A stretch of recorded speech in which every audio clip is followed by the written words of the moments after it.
registration for the recording. Sorry. Okay. Good morning, everyone. Happy to see you all in a circle, in a squared circle, or circled square. A horseshoe. Square. It's an oval.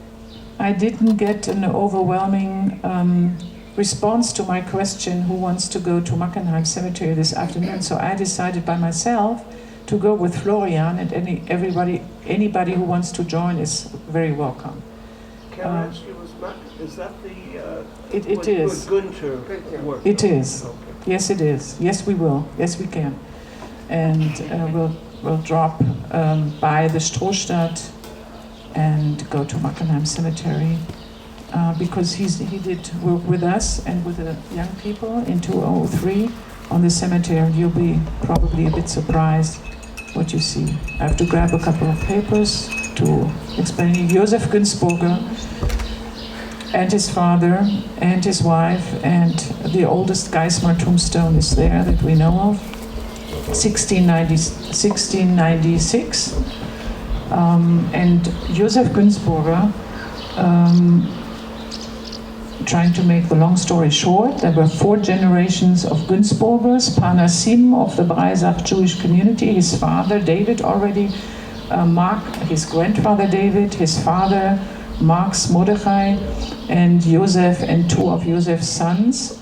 And Joseph is buried there in a fantastic tombstone which Günther pulled out of the ground and erected.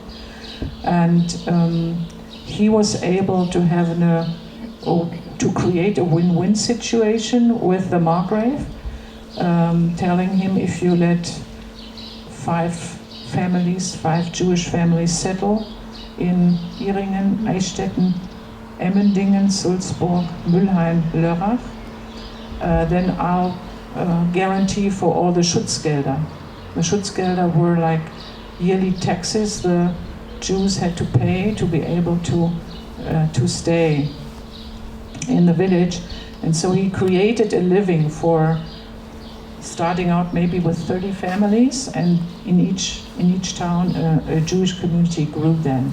So after this happened, this was so here it started 1640, this was 1716, 1717, and he died 1727, 10 years later, and the tombstone just speaks of, this high level of gratitude. You will read it, but I also have a translation. Günther wrote it up, and it's funny, I don't want to get into it, maybe I want to get you curious to come, because he identified underground a tombstone, and then he began to cut the lawn. There's a picture, I'll show you how he did that, and took it away, and then when he found Hebrew letters, he kind of cleaned it, and he was able to read. And he read the first, und es war Gott mit Josef, the biblical Joseph, und war ein wunderbarer Mann, generous. And then it goes on and on and on. And interestingly, the tombstone has, erinnerst du dich an den? Nee. Was like a roof made of stone on both sides. So he created a roof for so many Jews in that time. So we will leave after lunch, I would say 1:45, something like that. And anybody who wants to join is very welcome. Scott is on the list. I don't know, Carl, do you want to go? Have you been there years ago? I don't remember. Okay, you decide. Okay, I'm finishing. Would we be coming back to Breisacha? No, we would go to the Vosges and then to Paris and back to Marseille and then to Breisacha. Well, we're having dinner tonight on the island and say goodbye. So to have the dinner, we have to be back. The answer is yes. Yes. I think. Of course. Yeah. Well, I don't know. Of course. That's not the system all the time. Sorry. Come on. I mean, Florian has to catch his train. He's going back to Berlin today, so we'll just have it's like a 40-minute drive. We'll spend there 40 minutes and come back. I think you can probably help. Excuse me if I'm joking. Just, part of our family is descended from the Wormser family, one of the earlier families. Are they also buried in Mackenheim, do you know? I'd like to see if there are any of my ancestors buried there. I don't know if I can identify the Oh. oldest Wormser grave, but if not, so we have a wonderful person, Dr. Meister. He's Take the microphone, please. 85 Take please the year microphone. old. Yeah, Gereist. so for content, so I think it's So Meister took over the work of Günther, continued, and he has like a complete documentation of all tombstones that are there. There are many new tombstones. The last burial was, I think, 3 years ago, of Mackenheim and Markholzheim, I believe. But it was what we call Verbandsfriedhof, a cemetery used by 8 communities. And later some of them had their own cemeteries, you know, when the community grew. So Breisach was using this cemetery, Breisach Jewish community, until 1755, so Karl's ancestor Mordechai Kahn that's the oldest tombstone we know on the old cemetery here. It's 1769. Okay, so there's the ancestors, then here, then the new cemetery. Okay. Florian? So right, we are in the middle of Breisach Jewish history and Mackenheim history as well. So good morning also from my side. A couple of you have been at the gathering yesterday in the afternoon. Some were not able to make it, so I'm very glad that there are, however, so many of you still here and ready for, well, just some further exchange, a possibility to go in some more depth to share family stories, well, and just to talk about anything that you think might be worthwhile to exchange. Well, I need to say maybe one more word. So Elaine was just showing actually her family tree with Hans Blum, and you said this was the starting point in a certain way for these connections. And Elaine was a little bit complaining yesterday. She had to repeat her family story in the beginning. I didn't want to ever went it before. Yeah, but it's so fascinating to, well, take a look back at these starting points, I think. And I was just thinking for myself, so just for those who do not know, I'm here in a way in a double function, because on the one hand side, may I hand back to you for a second, because I'm just afraid I'm not treating it properly while talking at the same time. But my double role here is, on the one hand side, I was a volunteer. I was organizing the work camp 20 years ago, and Valeska just allowed me to take a look in the cellar where we did some digging, which was also very interesting. I remembered I came once back here and had a look how it looked afterwards, but still a lot of things changed. I didn't go to Mackenheim since 2003, so I'm very curious just to see, because I learned that it changed tremendously with many tombstones, and we only just started to find also some hidden tombstones in the ground that were erected and put to the surface in later years only. That's the one hand side, but the other side is that we've been in touch in the past years, because I work for the Memorial Museum's Department of Topography of Terror in Berlin.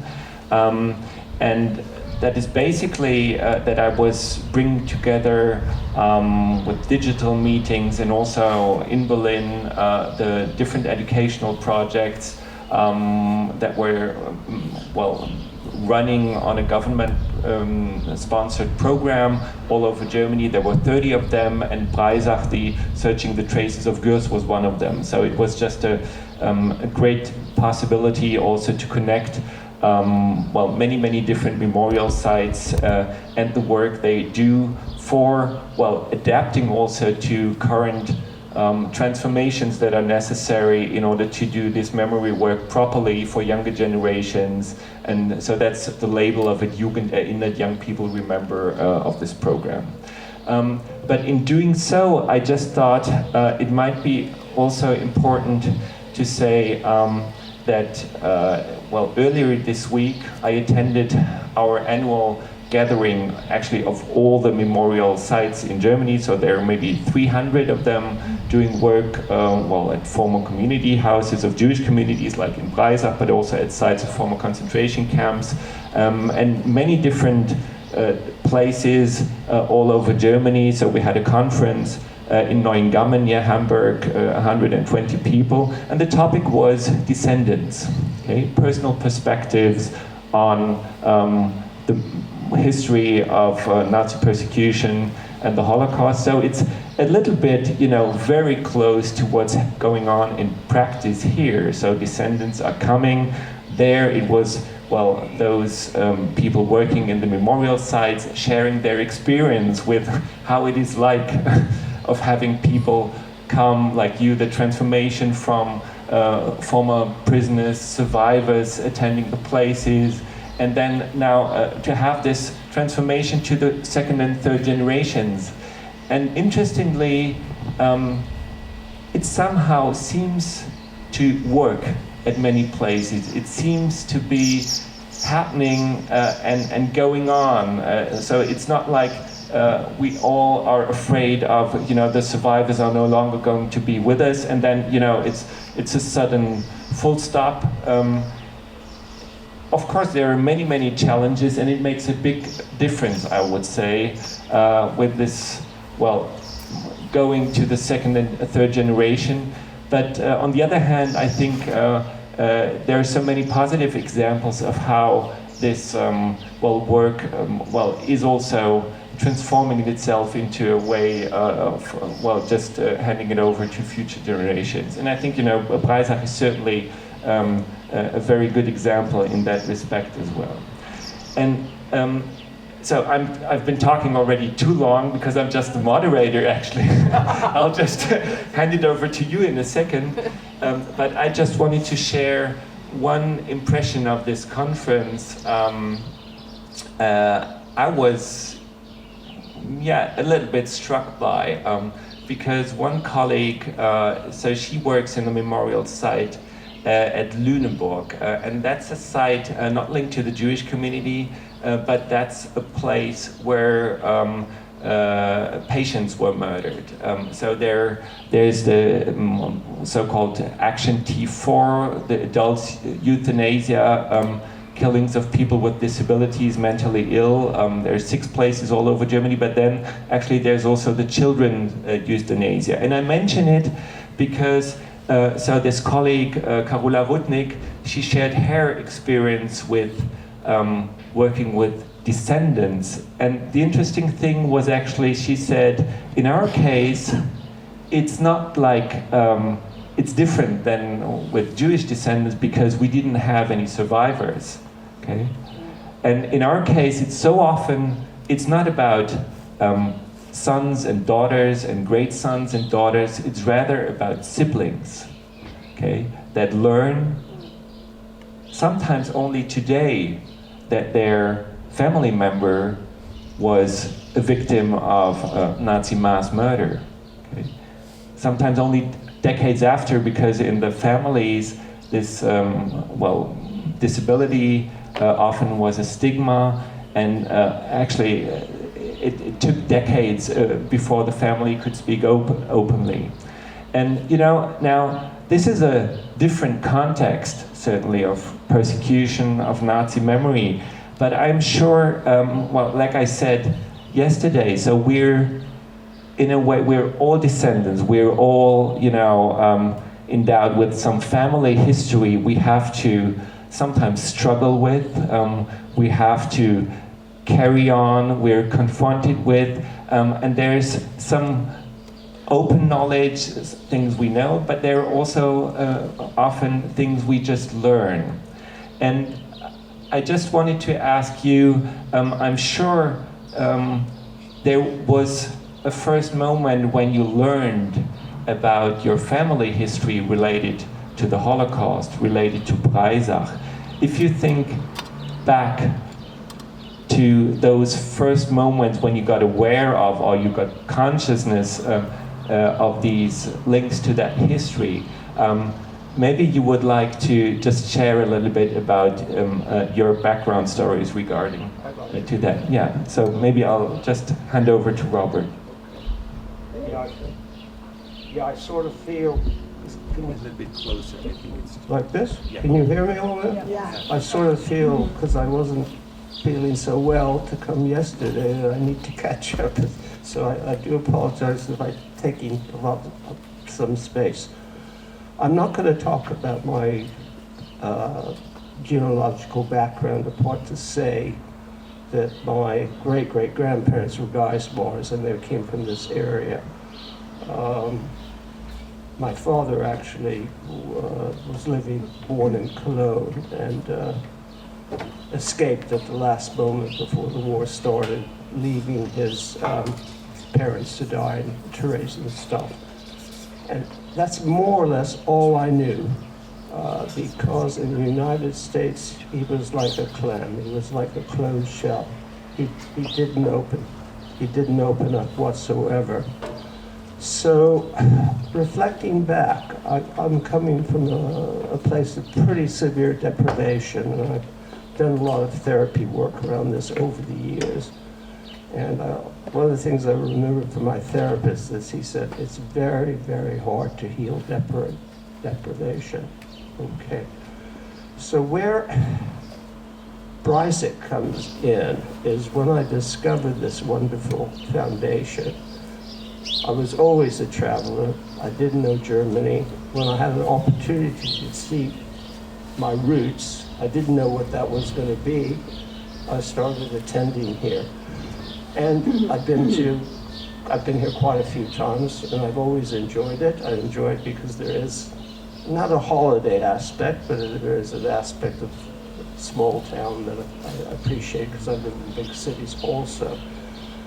But what I've discovered in the last day or two is, despite working very hard, I thought, besides seeing the graves of my family and others, you know, emotionally, objectively, I thought, well, I'm getting pretty inured to this. I don't feel what I used to feel of being healed.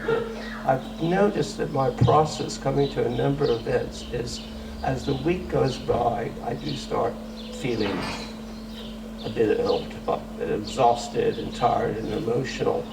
And when I was at the memorial yesterday, when you led the service, I mean, I was full of tears. I mean, because it always hits me now, the horrors of what happened, but just the idea that we can be here as Jewish people again and celebrate it. I mean, I think that's fantastic. I found this group particularly quite a deep group, an interesting group. Yeah, I mean, I never know what's going to come up next, because I can see I'm never going to be healed, and I'm going to have to accept this process of gradually being drained of emotional energy. I think for the moment, some other things will come up, but I think that's pretty sufficient for the moment. Apart from saying, of course, to hear others' stories and to hear about others' deprivation is very therapeutic. For example, apart from other things, but for me, it's very therapeutic when you see other people's suffering as well that can be shared. And being an only child, that's also really important. All right. You want to do Yeah, that's fine if you want to. I mean, I can't talk after. Yeah, please. So, yes. So I didn't need to comment on the statement. It's just up to you. Well, I feel I can relate to you. I'm an only child as well, so I think that does play into it, because you don't have the siblings to kind of, hash things out with. And I feel like, my learning about my family history pretty much just came from figuring it out, more or less. I don't know. I think I mentioned yesterday that before we came in 1967, my father gave me the Diary of Anne Frank to read, and I think prior to that, I just, you'd see these World War II movies, and no one really talked to me about it. And I think maybe my father frequently had friends over, colleagues from work and whatnot, and I would hear stuff with him talking, this is Washington, D.C., so, that kind of talk is, even now, people talk about history and politics. But one thing, Tuvik and I were talking last night at dinner, which was something I hadn't thought of, being that this, all our parents, being that this was the 50s and 60s we're talking about, and how our parents were so closed about the history, whether it was from the Jewish side or people having grown up in Germany. In those days, it wasn't done to talk about your problems. Tuvik and I just happened to think of that last night, that, people, nowadays it's, everybody's quite open, see a psychologist or a psychiatrist, and there's no stigma to it. But in those days, that wasn't done. You just kind of kept things to yourself. So while I think for the Jewish people who fled Germany and their descendants, it's a special thing, but it's also, I think the timing of it with that sort of stigma of talking about your problems didn't help. So that's... Yeah, thank you very much. I just wanted to add Yes, please. one thing, if I could, that you prompted me. I think growing up in the United States in a very traditional Jewish way, and sort of being forced to conform to that, also didn't help me, and I was very isolated from things.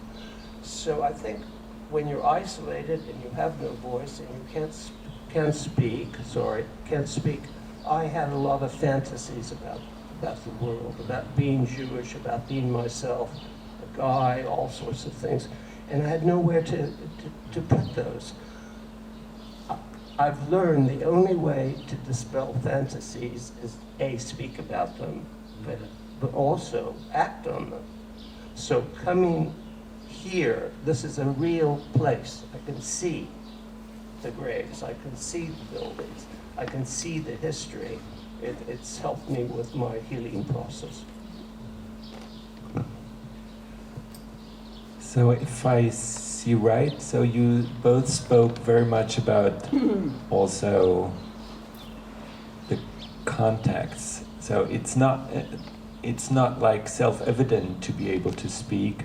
So you need someone to speak with, and this very much depends also on society, whether people are ready to listen and share. Yeah, and I think we are certainly in this fortunate situation today. So we have come to this point, to cherish also, this possibility to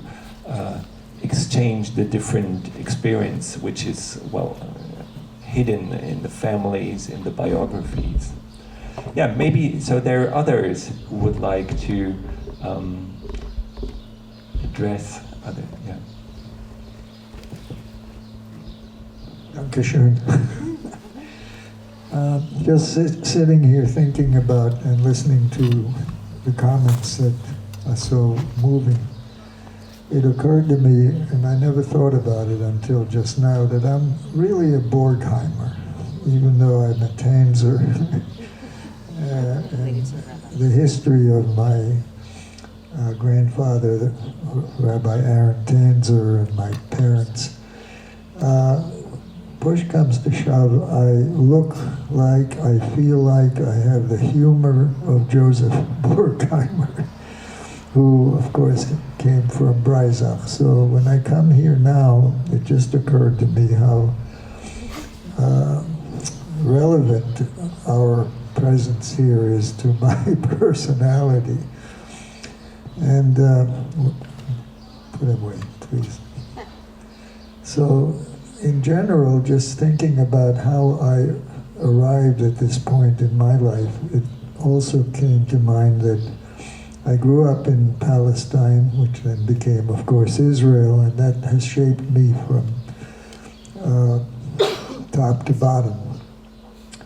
And the fact that I grew up after and during the Second World War and observed so many people who were the survivors that I grew up with, and also being in Israel until I was 13.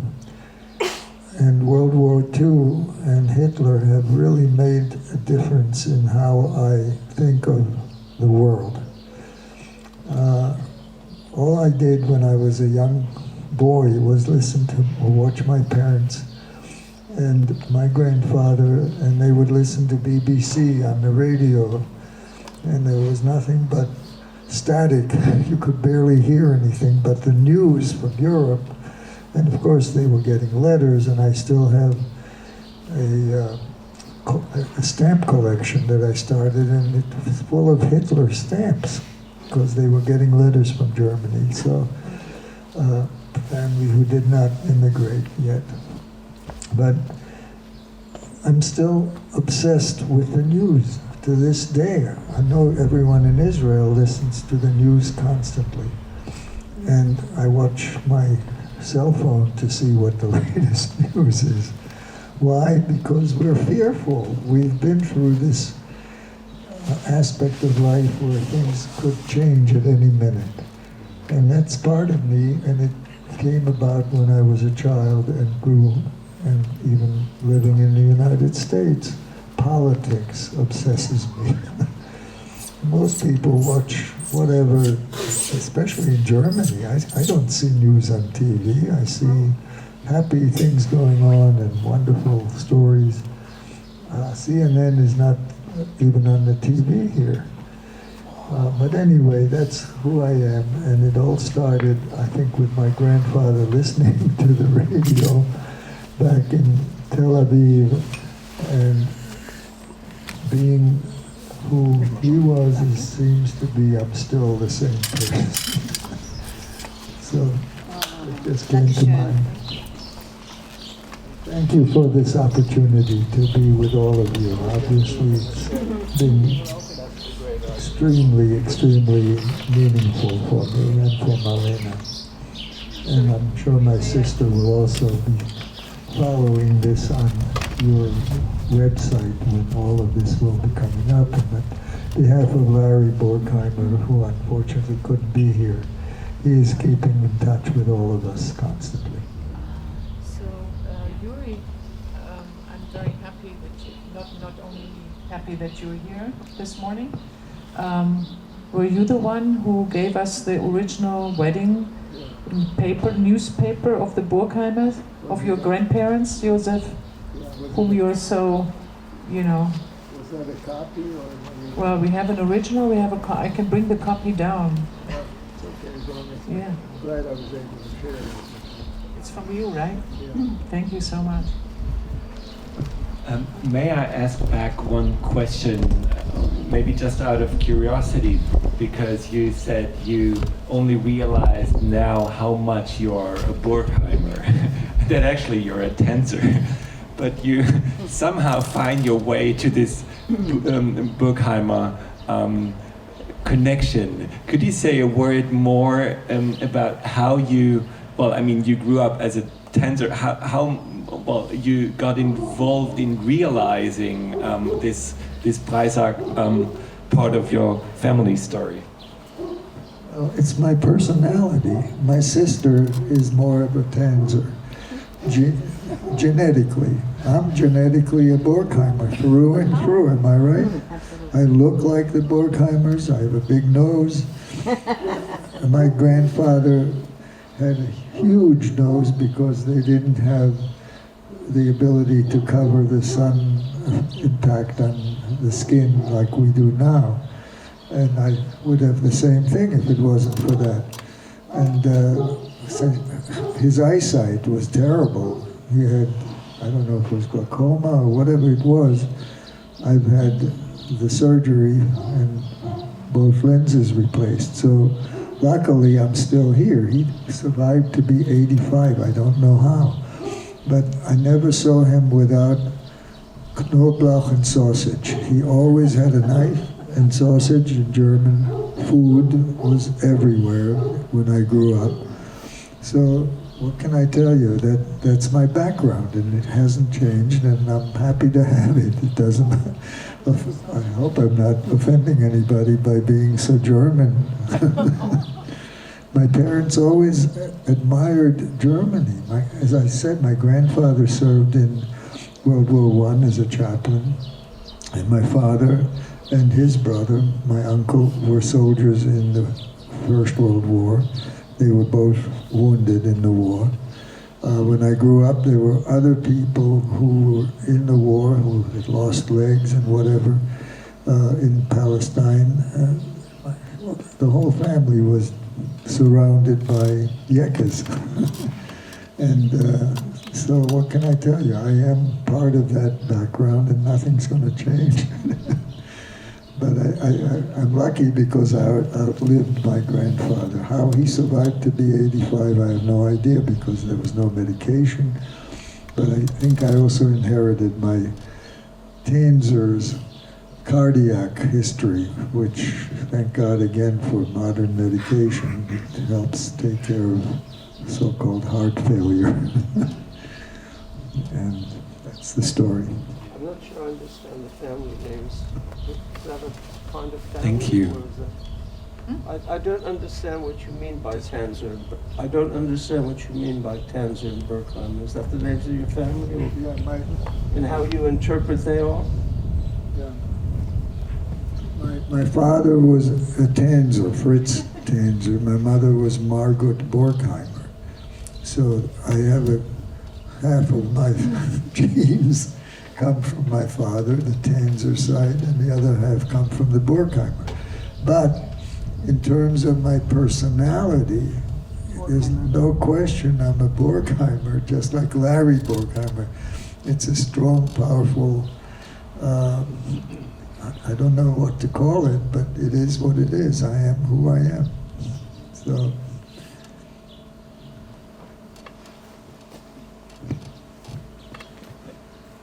Prompt is more about like Holocaust and like your first awareness of it, in your family. So I was born in 1991, so what, 50 years after the war almost, So my first awareness of the Holocaust did not come from my family, because my family had already been in America for so long. In New York State, we're mandated to teach Holocaust history in 5th grade. So I was 10 years old, and we read a book called Number the Stars, which is a book, it's fictional children's book based on history about how the Danes saved Jews and sent them to Sweden. And the girl wore a Jewish star. And I went home and I told my mom that I wanted a Jewish star necklace to wear to school. And I was the only Jewish kid in my class.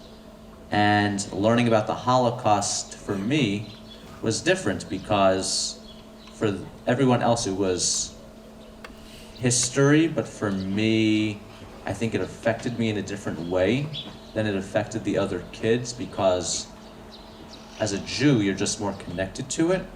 But as a teenager, I asked my dad on my grandfather's side, they come from Belarus, my grandmother's side, they're from here, and from Alsace. So I said to my dad, like, what happened to all of the relatives who were left behind? On my grandfather's side in Belarus, my great-grandfather was one of 10 siblings. Only 2 of them came to the United States. So what happened to all these relatives? And I asked my dad, my aunt, my father's cousins, and no one knew. And not only did no one know, there seemed to be a total lack of interest, which was very surprising to me, and it's still surprising to me that Jews in America who had family, and for the most part these were family members they had never met, there was just like a total indifference I felt, and a lack of interest in knowing, and I don't know what that's about. And like I look at my father's bar mitzvah album, and Jews started having these big bar mitzvah celebrations in America to show that they had made it in America. And I see all of them dressed up beautifully, and these bar mitzvahs are taking place, just a few years after the Holocaust. And I'm thinking, how did my relatives react to the Holocaust? How did my grandparents react? I don't know the answer because I never knew them. But it was important for me to learn what happened to our relatives. And so, which is why when we were in Freiburg the other day, I made an effort to go to the Stolpersteine for my great-grandfather's cousin, who my great-grandfather never met. My great-grandfather was born in America. This person was born in Breisach. They never met each other. Who knows if they ever communicated through letter? Maybe not. But for some reason, I felt this pull to remember because no one in my family ever made an effort to remember. And based on my research, we're some of their closest living relatives. So I feel like if we don't remember, no one else will. So I feel like an obligation, and I don't know why I feel that obligation, but I just do. And I think it's important for me to remember their names, even though I have no idea who they are. I might not have liked them. Maybe they didn't like me. Maybe they were good people, bad people, who knows? But I just feel this obligation to remember them because no one else will. So, one question back to Scott, and I'll immediately hand it over. We had statements telling, so you were only child, then you were saying, so your sister's completely different, for example.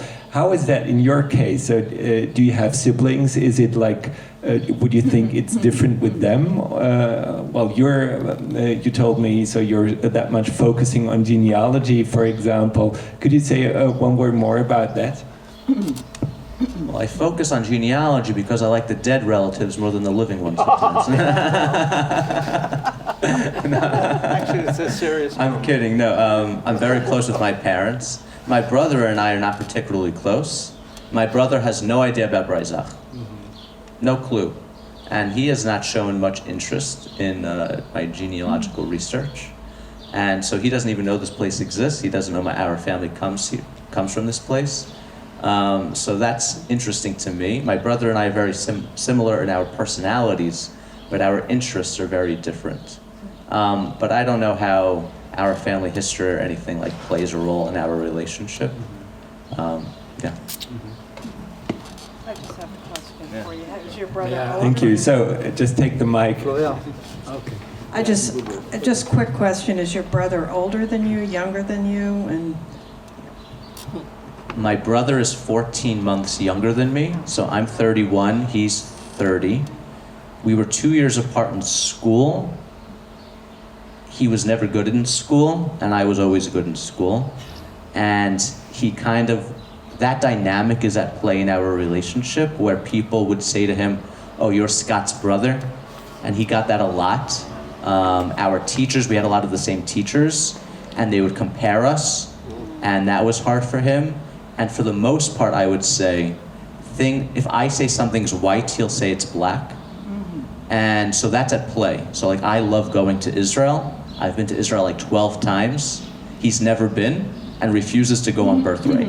And so I do think, to a certain extent, that is at play in our relationship. And so he shows very little interest in all of this, and I think that has to do with the dynamic of our growing up. Our parents, I felt, treated us equally, but in school, that wasn't the case. Thank you very much. So it's not just one family history and then automatically like the descendants is meaning this. It's also, it could be that. Okay, so okay, so then you're the next one, Marlene Tenzer is on the speaking list, and then so it's your turn. Dankeschön. I am also an only child. We have so many only children here, it's unbelievable.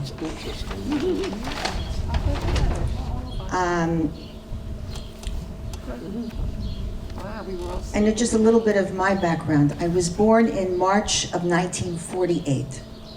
In May of 1948, Uri was dancing in the street in Israel because Israel became a state. I was just born, and we are married. It's unbelievable. Although I am not a descendant, I'm the wife of a descendant. And you were mentioning about Tanzer and Borkheimer. We go to a reunion in Hohenems, and they celebrate his grandfather, the rabbi. And we're used to this. We've gone many times. And so this is the first time that we can celebrate his grandmother and the Borkheimers, and this is so very special for us. I was so taken by the knowledge and everything that you have done, Christiane. This has meant so much and has made such a difference for me to see what you have done over these years. And the staff that you have hired and the volunteers that you have, this made a big difference for me because I wanted to get to know them. So we have someone like, and this is staff, Valeska, and Rosita, who extended themselves to make things so much easier for me.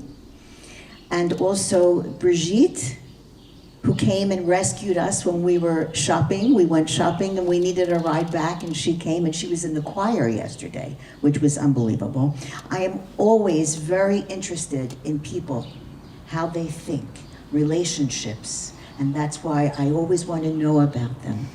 Not that I'm being nosy, but I want to know who they are, what is their background, who Christiane is, who her parents were. Olivia told us a little bit about them so that we knew a little bit of your background and how it is that you are who you are, which is very important. And to everyone that I've been asking so many questions because I see the difference that it makes.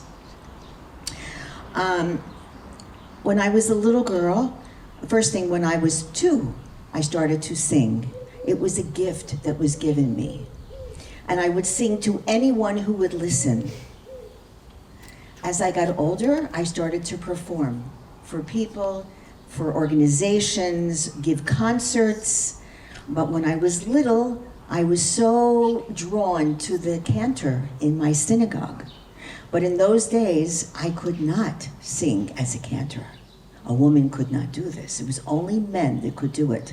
Men were obligated to sing, to pray, but not women. And so I put it out of my mind that I could do something like this until the doors started to open.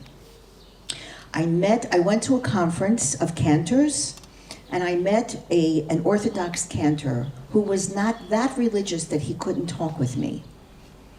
And he heard me sing a prayer, and he said, Marlena, if anything ever changes and women become cantors, you must do this. It is in your blood. It is in your heart. And you need to do something like this. And he was the person that encouraged me to do this. And he said to me, do not tell anybody that I've told you this. However, unfortunately, he has passed away. So I think I'm able to say something like this. He made all the difference for me. When I wanted to study, I was not allowed to do this. In 36 years ago, maybe 38 years ago, women could not do this. I wanted to go to a cantorial school. The men said, no, tradition, women can't do this. A couple of years later, the doors started to open for women to be able to study as cantors. But by that time, I was not able to go to New York to study. So I found a cantor who was an academician, knew so much about the cantorial music, and he wrote music, Max Bohlberg, and taught at the at JTS, at the seminary. And I found him, and he lived not far from where I lived. And I called him and I said, Max, could you work with me? Most of the men, the male cantors, would never do something like this. But Max never listened to anyone, and he did. And many years I studied with him privately. So I studied like the cantors of the old times. They didn't go to cantorial school, they didn't go to college. They, what's the word when you, apprentice. They were apprentices with a male cantor. And that's what I did. And that's how I studied. My rabbi that I'm with now, I'll go back a little bit about who this is. 36 years ago, a shidduch was made. You know what the word shidduch means? A marriage between myself and my congregation. So I've been there 36 years. They were courageous enough to hire me as a cantor, because in the Orthodox shul they would say, how's the canary doing? How is she singing? The canary. But the canary, 36 years, is still at the shul. And some of these people are not there anymore. So it's amazing how this happens. Seth, in our group, said to me, Marlena, you missed your calling. You should have been a therapist. I wasn't able to do this, but in my work as a cantor, I can work with families, I can work with children, and do what I feel I want to do to help people, and yet I'm not getting paid for this to do that. But it's part of my job, so I'm able to do that, and I love it, because I am so interested in how people think, and how it is that they are a certain way. They're not just like this because they were born this way, but it's because of the way they were raised, and because of the experiences that they've had. And this is so interesting to me, and that's why, as I said again, I always like to ask these questions. Now, why does Yuri go to the gym all the time? Every time we look around, Uri is at the gym. Uri is at the gym because years ago, his father, his grandfather, his uncles died very young. They didn't have the medicine that they have now. They didn't have the beta blockers and the gym and things like this. So in order to keep Uri alive, he's learned that he has to go to the gym every day, and he's still alive. In July, the end of this month, will be his 85th birthday. He's the only member of the family that has lived this long. So we know, and I knew when I married him, that the gym comes first. And we plan our whole calendar around he has to go to the gym. So if I have services and he loves to come with me, that night, if it's his gym day, he goes to the gym and he doesn't come to services. So the volunteers and the staff, made such a difference for me. The preparation that you have put into this has made such a difference for me. Looking at the volunteers who have made this wonderful lunch that we had, the food that they made, and with their heart, was such an amazing thing. For me, getting to know the people here was the most important thing. Because I don't have the past with the synagogue, but also the night that Scott and I led the service, we'll never forget this. This was so beautiful. And to be able to see the spirit of the people and the love and the emotion and the spiritual side and the prayers and the dancing and the singing and everything was so fantastic that this is something that I will always remember. So this is what I take back with me. I do have one suggestion. You ask for suggestions. To be able to have a name tag for each person who is here, because I had nothing that would stay on me. I was always looking to see the names of people, and many times they didn't wear a name. So whether it would say their name and they're a volunteer, their name, they're part of the staff, their name, the director who is in charge, and whatever, would be so helpful. Thank you so much for letting me speak. Thank you very much, Marlene. I very much took away from what you said, well, there are these pivotal moments in biographies that made you become a cantor today. But you also mentioned your curiosity. So I think, in fact, so everyone being here today, Jewish, non-Jewish, volunteer, staff, descendant, has of course, well, these moments in the back that have brought him or her here. Yeah, and yeah, so I think going back to the individual stories is of course very important. Now, Rhonda, so you were the next one. So I am not a descendant of anybody here in Breisacher. I'm Carl's wife. My mother-in-law, Margaret Stieg, was born here, her family. But I've been involved with this project with Carl since, I guess, 2000 was our first year. I think we figured that out yesterday. And I've watched it grow and evolve and change, and having come to a number of these gatherings, you know, the people have certainly changed. When we first started to come, it was the majority of people who arrived were survivors. And then we had the survivors here to tell their stories. And they would go to the schools and tell their stories. It was an I. I was on a kinder transport. I was transferred from camp to camp. So it's been interesting to watch it evolve. And when it first began, there was this, I had this little concern about, will this survive beyond the survivors? And here we are 20 years later, and it's mostly descendants who are here now telling their stories. So it lives, and it will continue to live. I have a very different story. My family, my grandparents emigrated the turn of the 20th century from Ukraine, from Lithuania, from Galicia, Russia. But I've always been very jealous of all of you, because you can know so much of your history and your past, and for me it's a big black hole. And having been involved with this project as we have, it spurred me on to begin to do some genealogy work on my maternal grandmother's family. And having done some research, Kyle and I traveled to Lithuania and in search of more information. I built a family tree that doesn't look too different from that, actually. It's not very deep, but it's very long. Listening to you talk about, nobody talked about it with you, no different.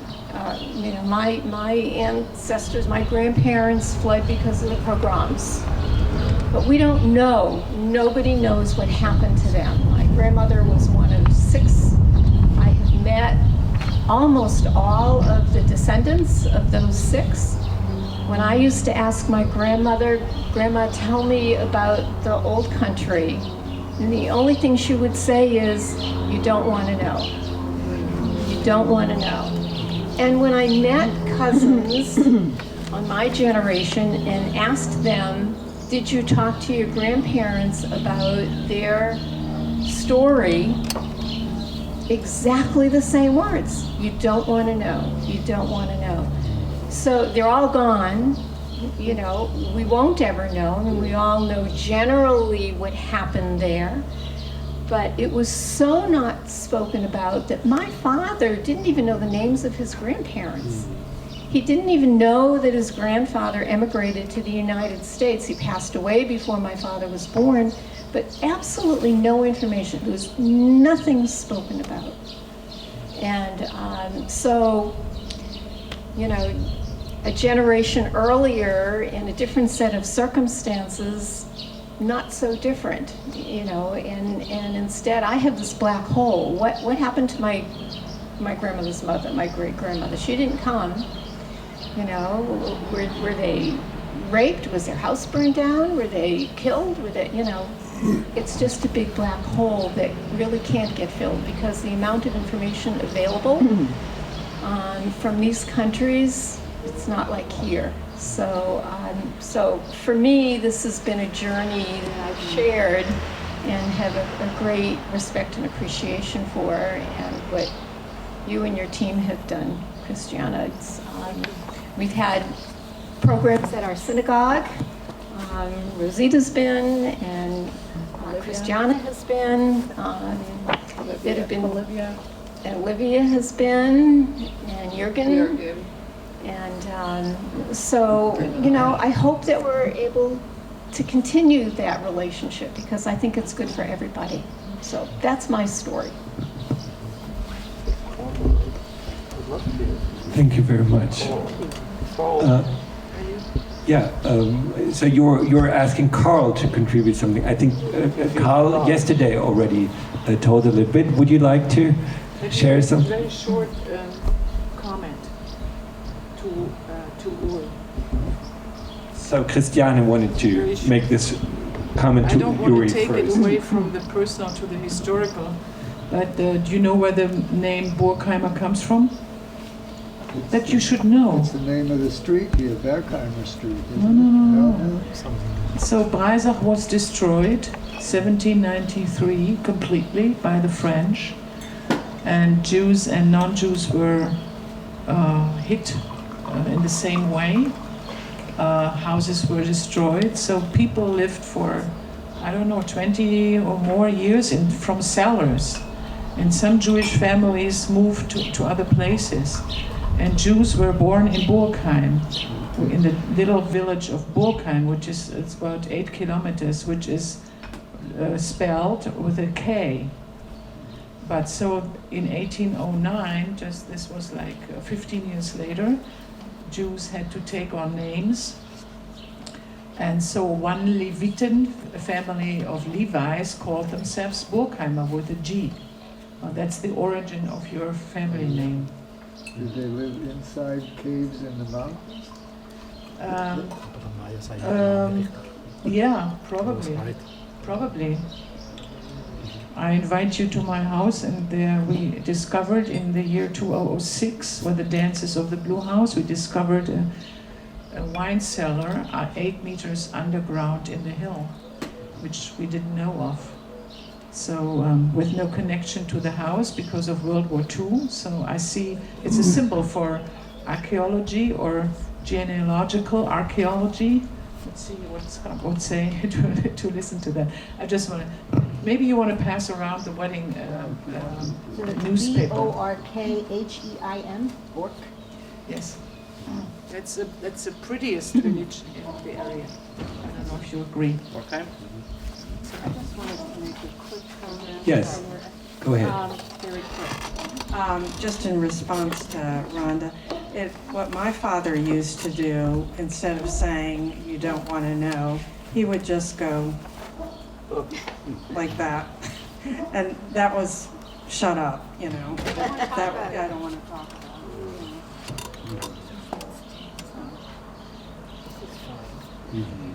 So I very much remember yesterday from Carl's statement because maybe you want to say something like this again, but I just remember from yesterday, so you mentioned the positive ways Breisach was talked about, if I'm not mistaken. And so we very much had in our conversation yesterday also these stories that can be told, and maybe the other stories that are simply too difficult to be told. And certainly, there are always those difficult ones that, are in the front for many, and that just prevent,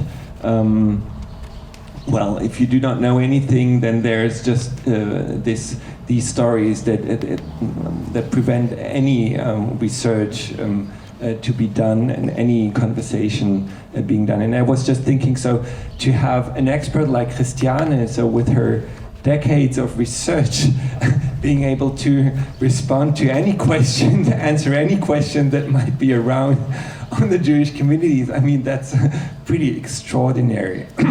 But I just wanted to say, so I think maybe Christiane knows better how it worked for her in Breisach, but also in many other places, if it's in Poland, if it's in Ukraine, you need these encounters, people coming back, asking the questions for locals, then trying to start something. And maybe it's, far more difficult if there are no survivors, or barely, maybe just emigrants too long ago. So the situation in Germany is certainly different, with so many that had, we have to say, the chance to flee before the deportations and the Holocaust started.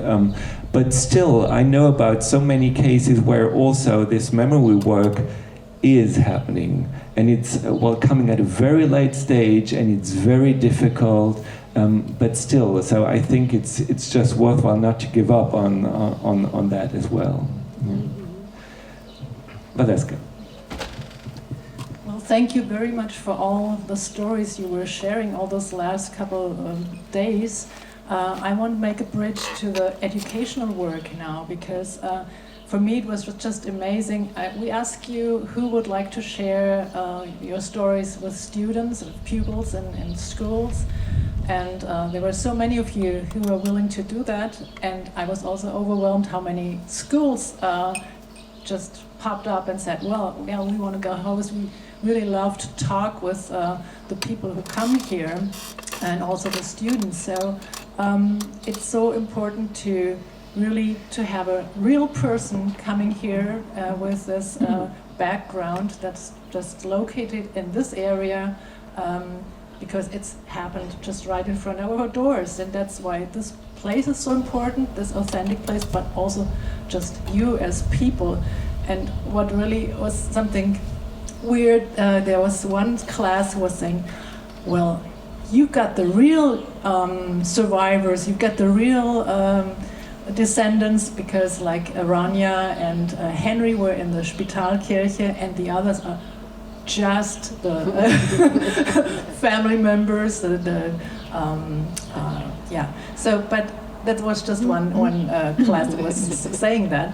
But I think if we wouldn't make the difference, it doesn't really matter, because we had those like Henry and Rania, and then also and Carl, but also daughters and sons and grandsons and grandchildren. So, but it's so important. I would like to hear from you maybe what you experienced in classes. I imagine, I didn't hear very much yet, but would you like to share something that was important for you in meeting students? What stick with you? So, does anybody?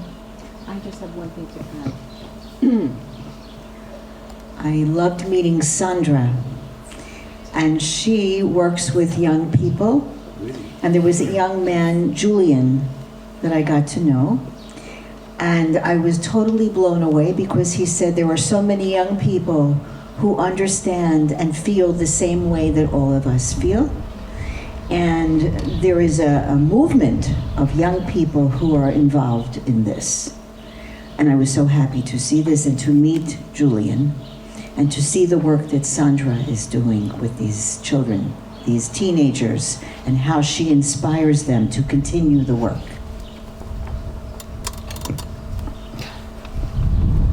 So I need to add to that. Julian was one of, is it eight 15, 16-year-olds who came to a program that we had put together through our synagogue.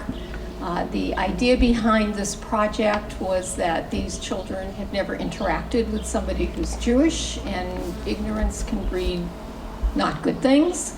So let's give them an introduction. So they came to New York. We paired them with the youth from our synagogue. They lived with their the families from our synagogue. And we gave them a total cultural immersion into Judaism in New York. Oh my goodness, I can't even remember everything we did. We brought them to Jewish museums, to services, to Hebrew Union College, to the Metropolitan Museum with private tours. Fiddler on the Roof. We took them to see Fiddler on the Roof. We got them to the theater, a steak dinner. On and on and on and on. My bicycle ride around the island. So it was, that was 20 years ago. It is so hard to believe that that was 20 years ago. And that's partly why Julian came. Right. We wanted feedback. So we were very interested in hearing from the kids who came to New York to find out what the lasting, if there was even a lasting impact on them, or was it just a fun week in New York? No. And it was a very interesting encounter yesterday, and we spent the most amount of time with Julian. And we had a lot, I could take up this whole meeting talking about those discussions. It's very much in question whether it's a project we'll do again. For a whole host of reasons, but clearly including Olivia, was the fourth person who was here yesterday who was part of this program. And I can say that one of the issues is that it seems to have been a self-selected group of people, of kids who came, so it may not have been the kids who should have come.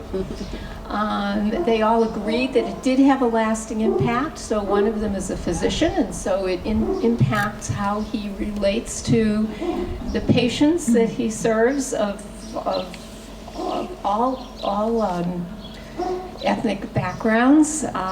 One is a social worker, and so he interacts the same way. And so they feel that this experience really gave them a lot in terms of how they handle themselves professionally.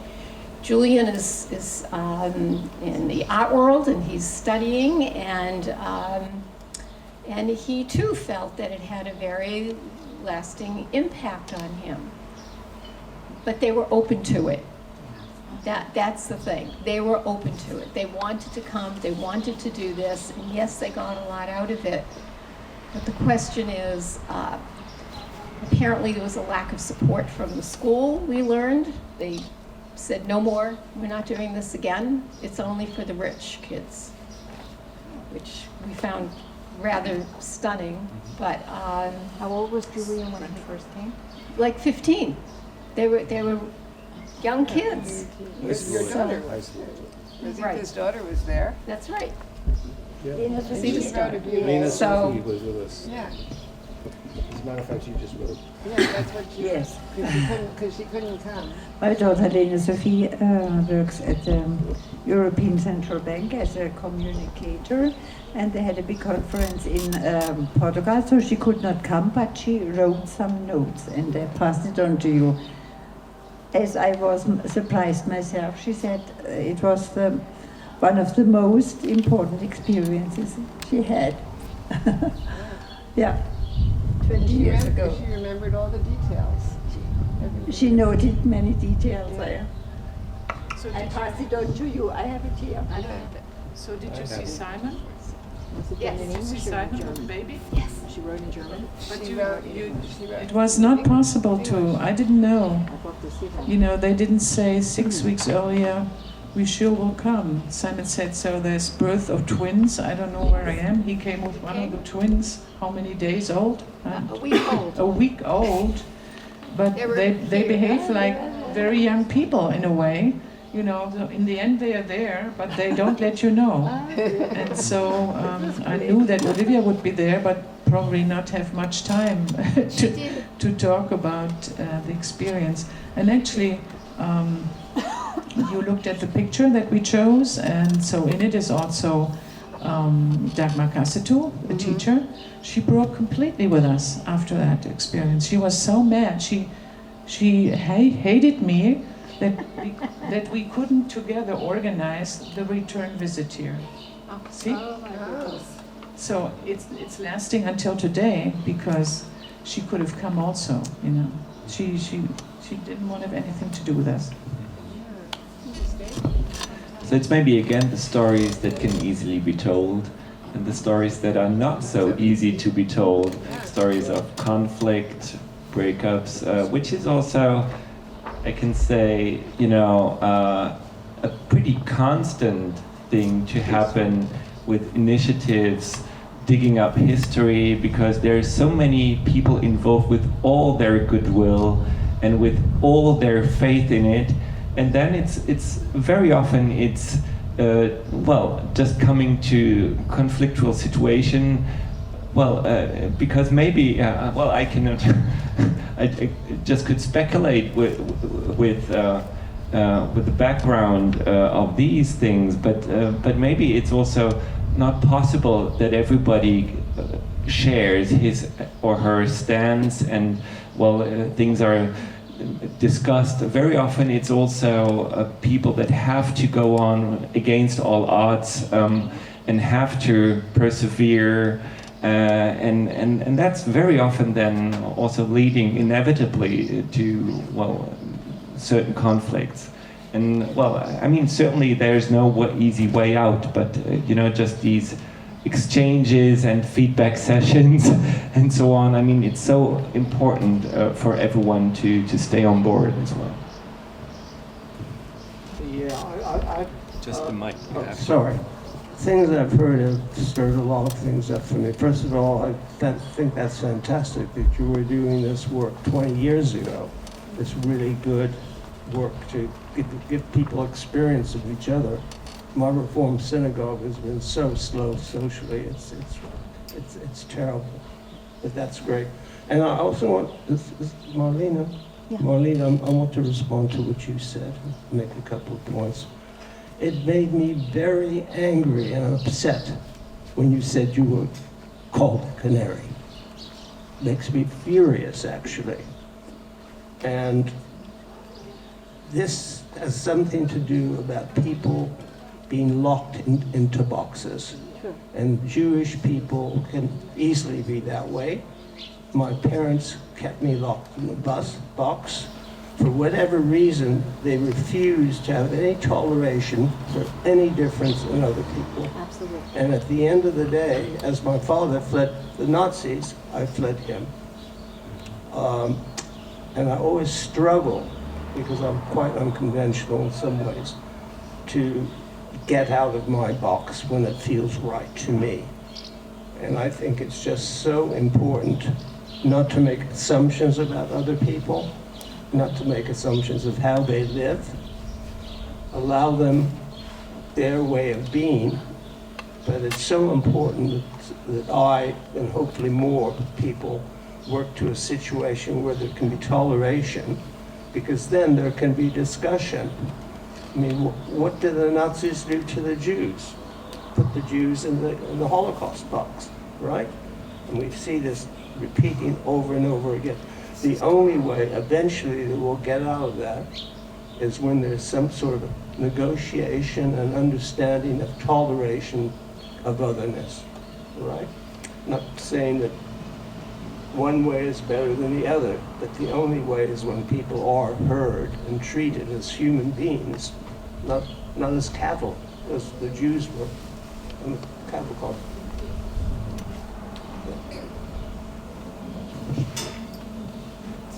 Thank you very much. Just coming back to your original question about our experience in the classroom, and I told you the story about the kids that came to New York. We asked the class, if you had the opportunity to do that, how many of you would be interested? They all raised their hand, every single one of them. So we thought that was interesting. We also asked them if they had encountered somebody who was Jewish in the past, and a couple of kids raised their hands, somewhat tentatively, I would say. And then somebody said something which was interesting, I thought, which was, I don't know. And I thought that was the best answer. And I actually thanked them for that, because they said, well, look at us. If you saw me in the street, would you say, is a Jew? You know, so that was a good discussion. I don't know if you...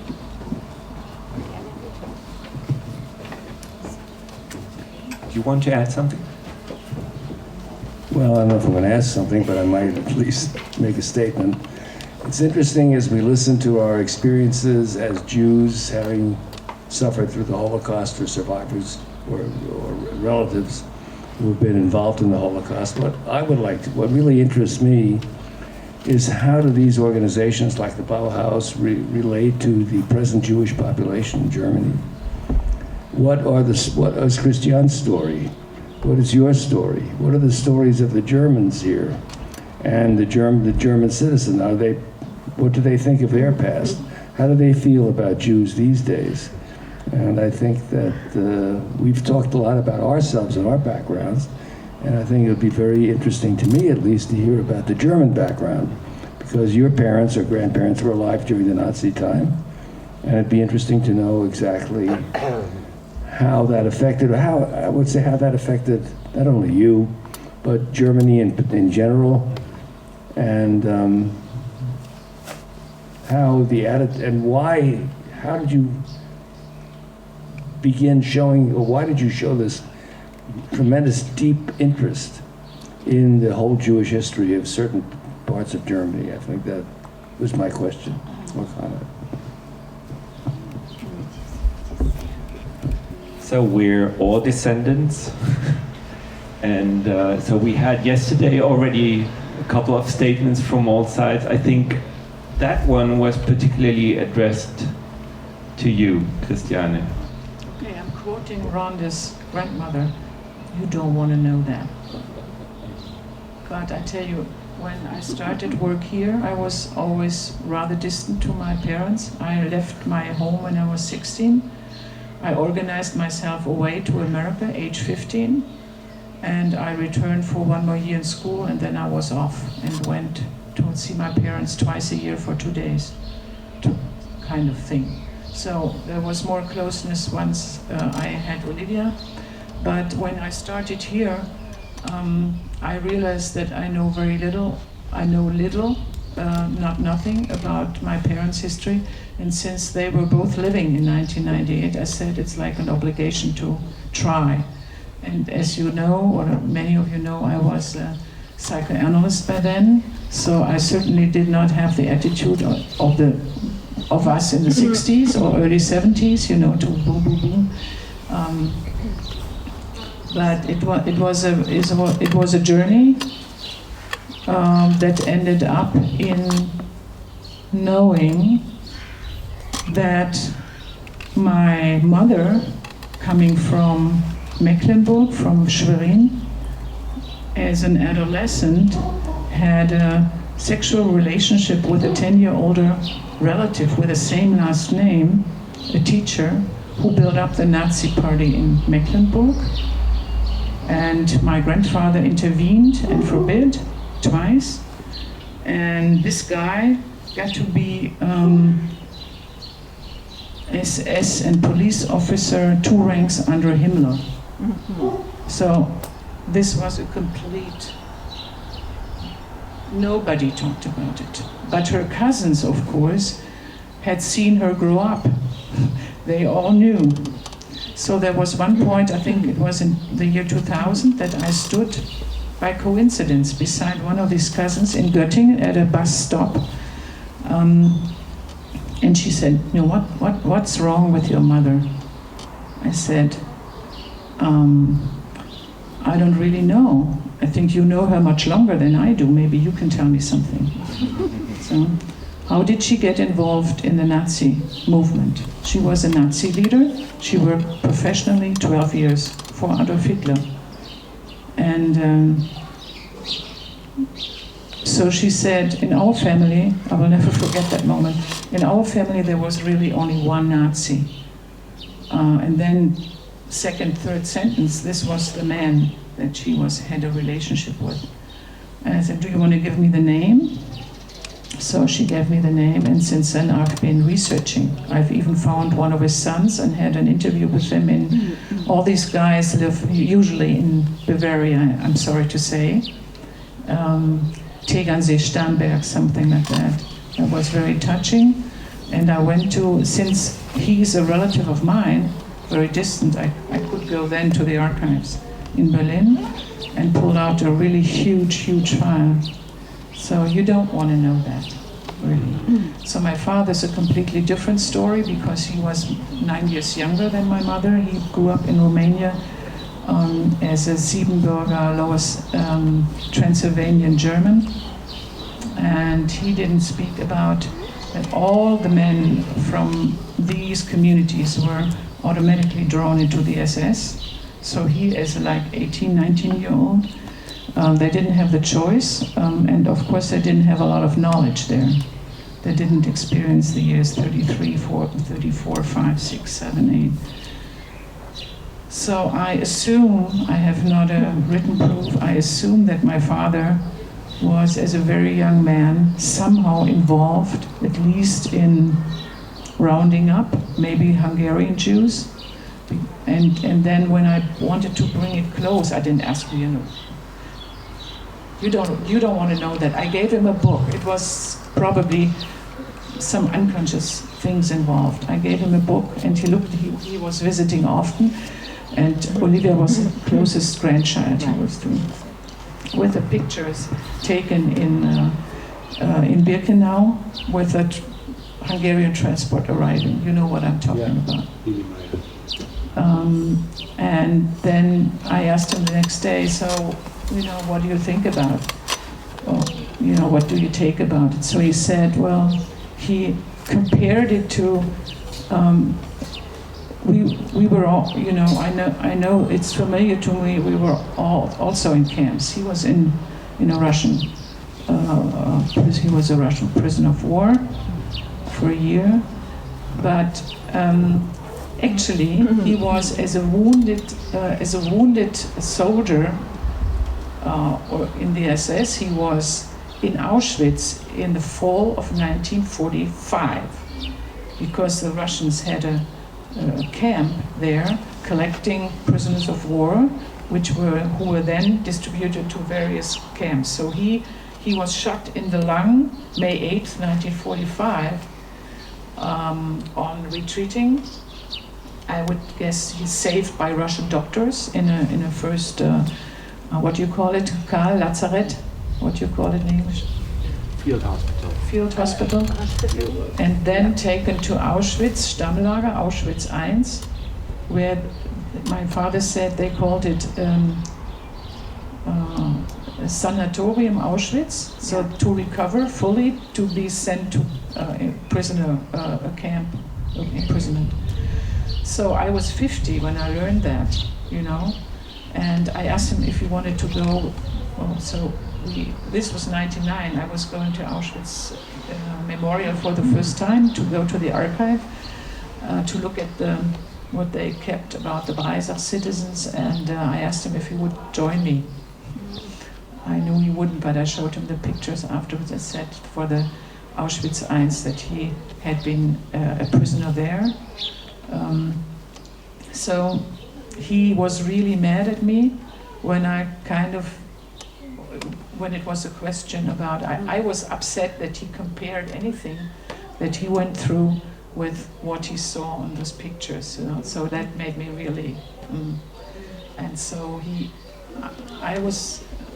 my siblings and I were very much afraid of my father, of his temper, of his, explosiveness, and I had been away for 30 years from my family, but in that moment I remembered so well, because he was almost about, to want to kill me.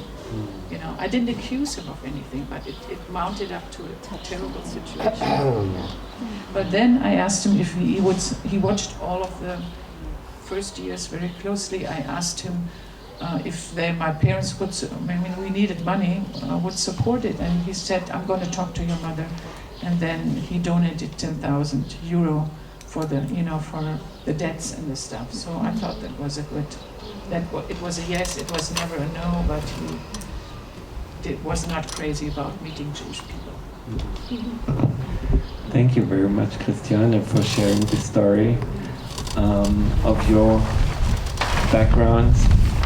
And I think, of course, you did it because you were asked to. Someone wanted to know. And I would like to ask one question back, because you said, you don't want to know, and however, you yourself also it seems you wanted to know.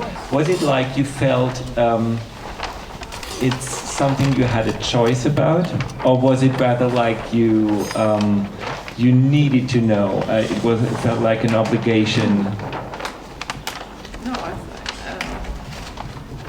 I had the choice when I stood there with my aunt, and for the first time in my life, one of my relatives said just this one sentence. And I did with it more than I would have done 10 years earlier, because I was ready to say, no, I have to look for this man. And he lived close to here, not far away, until 1984. I was a young woman then, so I could have gotten to know him. I went to his grave in Munich. He was never tried. These people were elementary school teachers after the war. I just want to let you know about the quality of personnel that was in the school in those years. Hiding up almost completely. He was violent. His son told me he was violent. He drank a full bottle of schnapps of high percent, 40% alcohol in the evening, and he was violent to his children. So I want to write him back. He's still alive, I think, but so how do you get the time? I could spend all my time just on researching more Nazi members in my family, but that probably was the biggest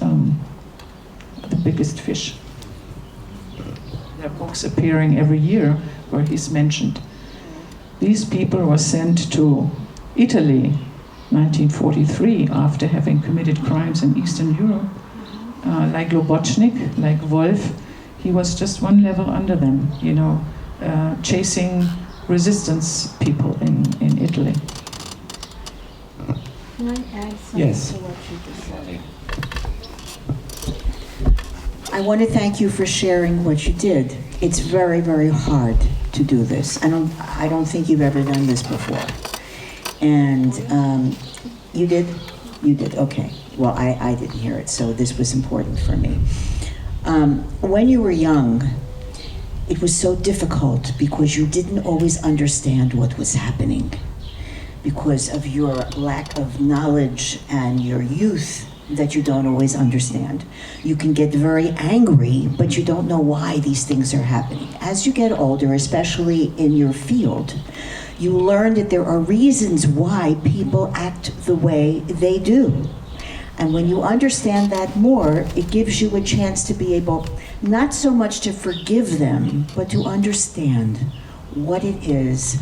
Who were their parents? How were they treated? Are they acting any different than you would expect to be the son and daughter of whoever their parents are and how they were treated? And so your understanding, your being aware helps you. It was probably the best thing that you left your parents, because can you imagine having to live and having them tell you how to live your life? And it's nothing what you would feel comfortable with and whatever. So it took a lot of courage to leave them, to make your life. And I always say the best way to get back at anybody like that is to make the best life that you can for yourself, not to make the worst life. And that's what you did. All this has helped you to be able not only to help yourself and understand, and help your relationship with them, or no relationship with them, whatever, but to be able to help other people and do what you're doing. I appreciate your saying what you did. There's one article I would like to, if you have a chance to pull it out of the internet. So there's a world famous researcher on the history of childhood. He died in the last years, but his name is Lloyd de Maus. Probably you heard of him. He gave a lecture in Austria to students and explained them why their parents and grandparents committed the Holocaust from his research about the history of childhood. And you will be very curious and very shocked what he has to say. How do you spell the name? Lloyd de Maus. I'll send you the link if you're interested. Who was the Israeli? And he went to Austria, not to Germany, which is even more interesting. And I very rarely say someone is worse than the Germans, but the Austrians, I think you can, like what Ralph went through in Serbia was created in the higher ranks. There were Austrian SS men. So, you find examples if you look closely to that. So he was speaking to Austrian, I think it was 1995, but I'll give you the link, I'll look it up. Who was the doctor that passed away that worked with Israeli children and Israeli teenagers and whatever? Dan Bar-On, you mean, who was also doing this connection work between perpetrator and victim descendants. He was here. Yes. Let's hear yours. Are there more? Time for lunch? Question mark. I have a question to you all. So, for the future. Question for the future by Christiana. Rosita, did you want to add something? You need to take the mic then. We all, yes, a quick note. We all try very hard to understand each other, or ourselves first, and then to share our experience, what the relationship is to the Holocaust. And now as a teacher and working with young kids for 20 years about this topic, I made the experience that it is not getting easier to talk about this topic. And I found that Ronja Beecher made a very, very big job in Freiburg last Friday. She said, who of you has a refugee experience? And one said, oh, I'm a refugee. And he told us a little bit about how he left Iraq and how he went through Iran and how he came here. And I found out, yes, he is a Yazidi, who was Yazidi, yes. And this is actually, I want to point out, we have to develop how to remember the Holocaust in our migration society and find out about the children's, the migrant children's and also the German children's background. If we achieve that they are interested in their family story, then we have gained a lot. And if they achieve how did my parents and grandparents and maybe great-grandparents look at the Jews, or what kind of experience did they have made with them, then it is excellent, because there are many, many great stories.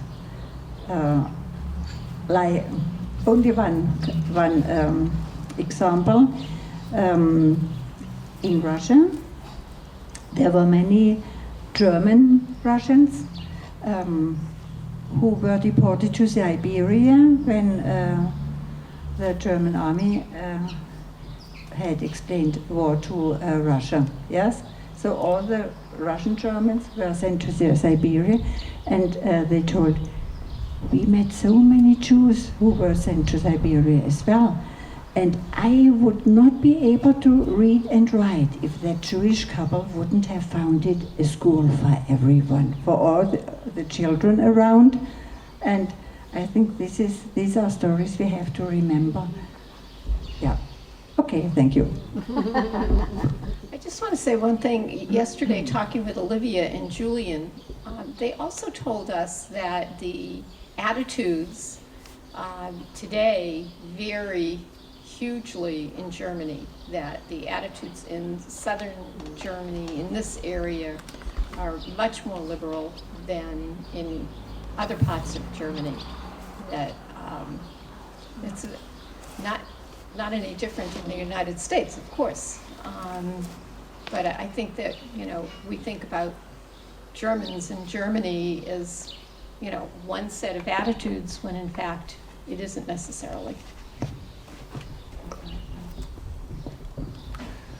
I just wanted to quickly add that from the experiences of other Young People Remember projects, for example, in Neuengamme, we can say that, it's also so interesting with people coming to Germany as refugees from all parts of the world to take a look at the World War II stories that are actually linked to the families.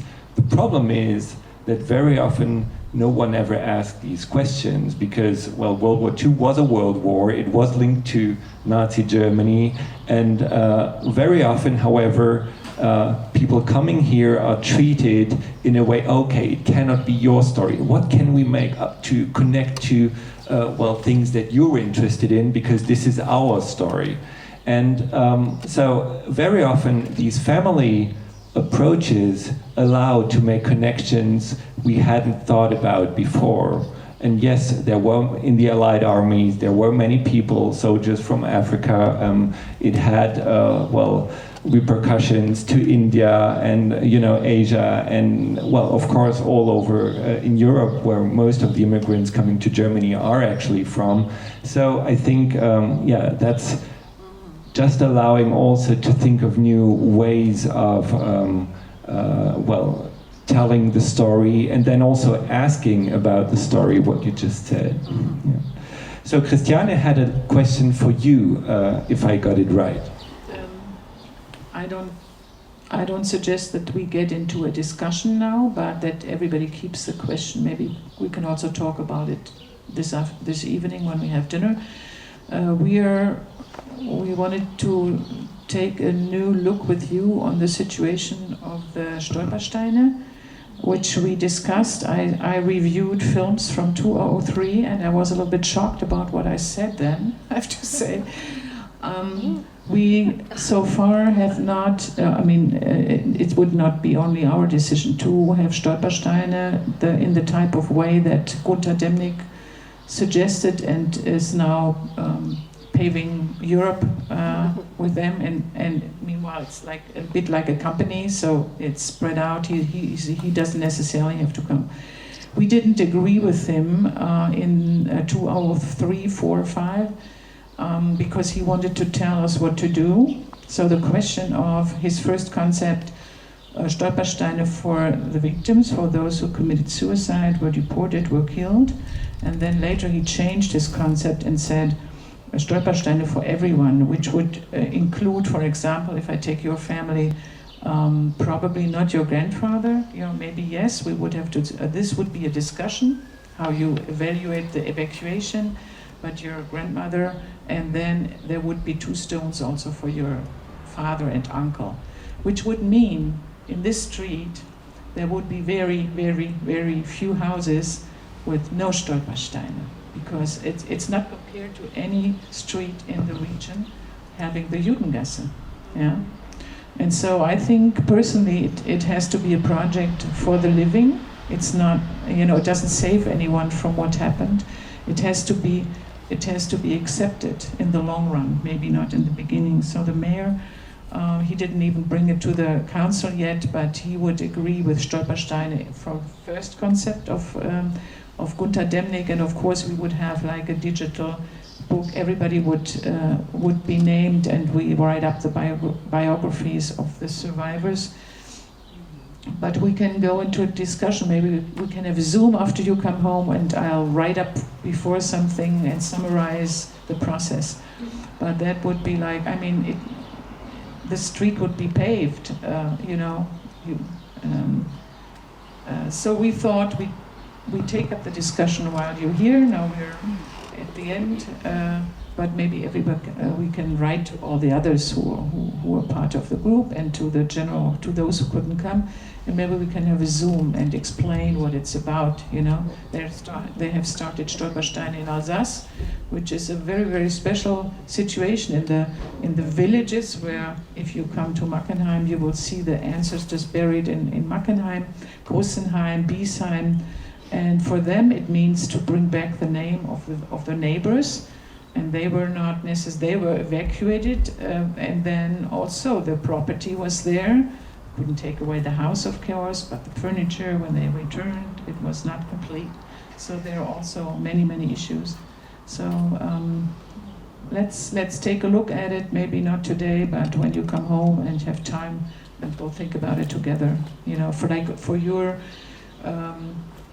For the house of your family, the Yellow House, it would mean that your grandmother's name would appear there, not your mother, not your sister, because they were living in other towns. This would be Karlsruhe for your family, for you two, and in Munich for the Weils.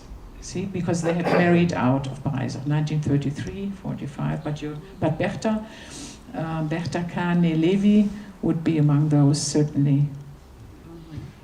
I didn't take a proper look, but what's the current state of Stolpersteine in Breisach? Could you just say? None. So until now, there are no Stolpersteine in Breisach. One in front of the house. One in front of Blaues Haus. Okay. Allowed to name it Stolpersteine. It's a Gedenkstätte. It's your It's a memorial form. Okay. It's a Heimatverbund with a half of a pebble stone from the Rhine, with a huge pebble stone. So we have them prepared for the bears.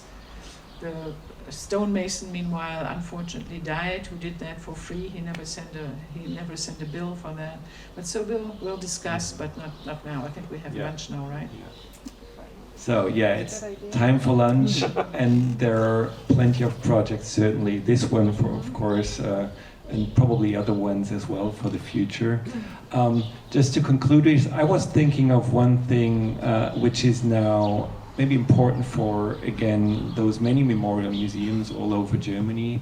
About 10 years ago, a program was developed meant to be a sort of professionalization support for those many little memorial museums initiatives around. It's called Verunsicherte Orte, Destabilizing Sites. And I think, well, what we shared and heard today is in a way connecting to it, because, well, on the one hand, so the idea is, if you want to do professional work at a memorial site, you have to have a lot of competence and knowledge, and you have to find your sources and so on, but you also have to know your own story, because otherwise you're very easily doing, well, work which is not appropriate in bringing others together and finding good ways of doing education.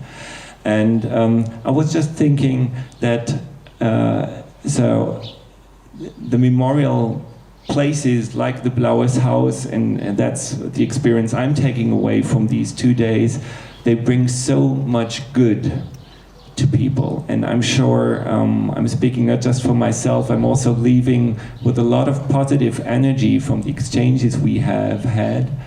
And at the same time, the places stay in a way, verunsichernd, so I say destabilizing, so there is so much difficult history that cannot be overcome, okay? And that's maybe a little bit what you said about your personal history. We cannot undo it, Okay, but we, in a way, can come together and try to do our best.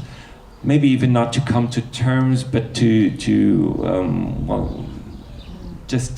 come together, reach some accommodation with it. Yeah, thank you. So and in that sense, maybe we can I'll hand over to Christiane. Take a look at the sculpture in the back of the garden, which is a little bit hidden by the blooming bushes. But that was an installation by a German-Israeli artist living here in Breisach.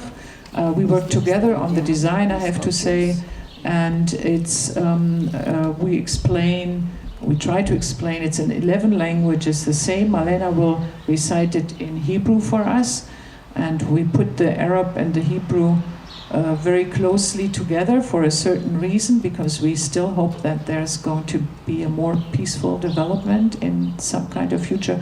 But it's actually the words that Ralph quoted when he began his speech. Remember, in 1998, he addressed the crowd in Hebrew, and then he translated into German, "Thou shalt love thy neighbor as thyself." And here it's in 11 languages, including Polish, which is good when we have Polish students visiting. It's in Russian, it's in Turkish, it's in Alemannish, it's in the local dialect also, and in other languages.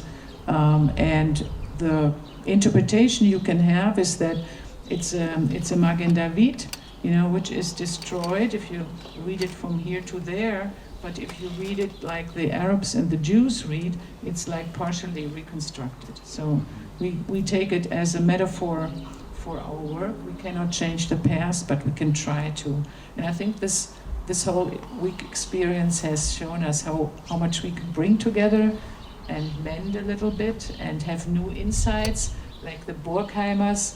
So the Borgheimer was born in Borgheim with a K and named his Levy family, then accepted the name of Borgheimer. And there was a Borgheimer baker who emigrated, like Scott's great-great-great-grandmother. Great-great-great-great-grandmother was a Borgheimer. Was my great. Okay. I'm talking about Marie. She was a Grumba.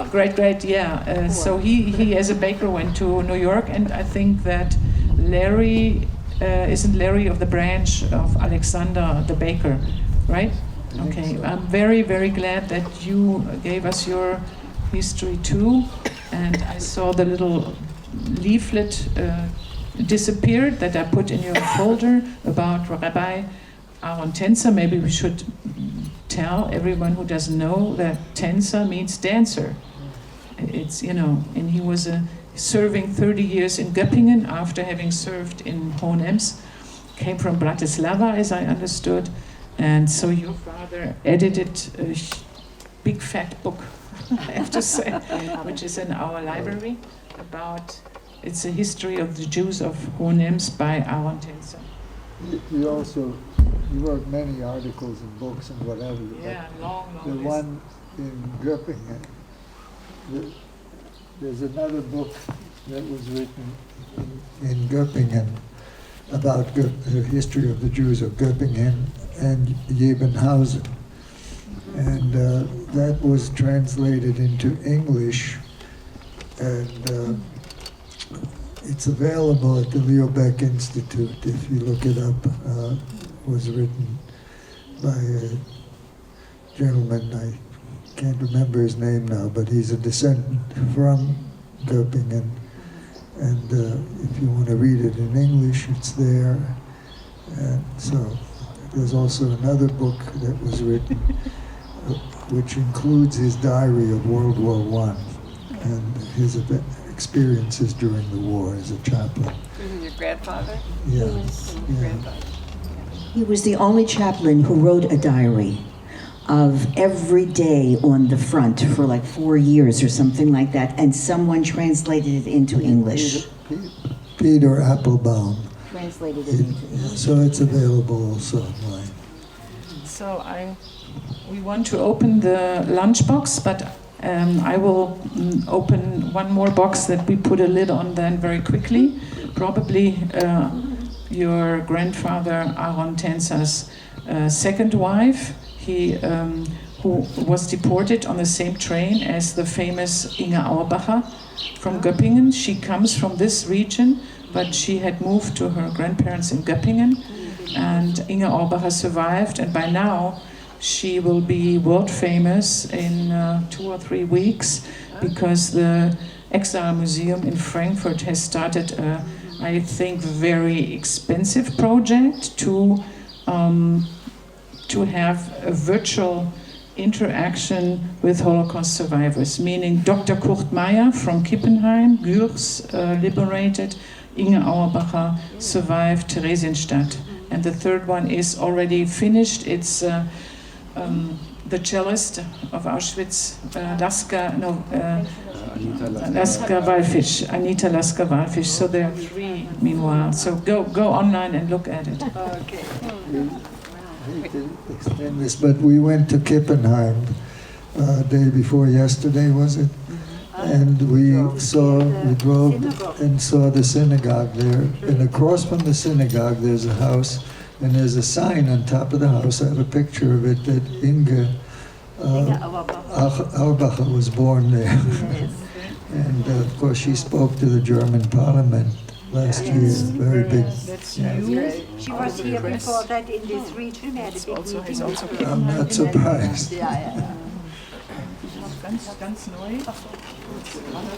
Very new. Integrating the Freiburg project. Can I have one? Topography of error. Can I have one? Thank you very much. Also wants to have You get 2, because you go to New York and everybody wants to see the Yeah, I office. imagine. It's a lot to discover. So thank you. Thank you. Thank you for sharing.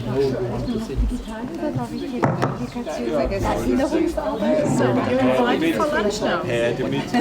Everybody hungry? Und